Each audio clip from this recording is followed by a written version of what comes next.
V soboto 20. septembra so v krajevni skupnosti Pragersko Gaj pripravili številne aktivnosti v sklopu 49. krajevnega praznika.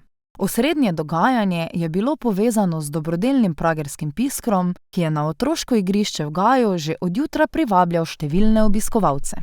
Tekmovalne ekipe so se pomerile v kuhanju jedi na žlico, popoldne pa je sledilo pokušanje, podelitev nagrad in zabava za otroke.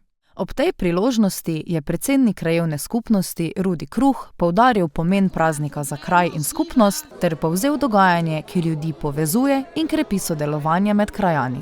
Ja, krajevna skupnost Pragersko Gaj letos praznuje svoj 49. rojstni dan ali 49. krajevni praznik. Čez celi september in pa del oktobra se določene prireditve. Ena je to danes, to se pravi osrednja prireditev, kjer se kuha pragerski piskar. Imamo letos rekordno 11 skupin, ki kuha.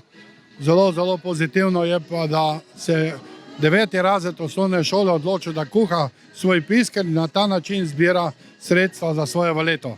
Praznik krajevne skupnosti Pragersko Gaj tako tudi letos prinaša veliko druženja, dobre volje in povezanosti, hkrati pa svojo dobrodelno noto dokazuje, da je moč skupnosti največja, ko se ljudje združijo za skupen cilj.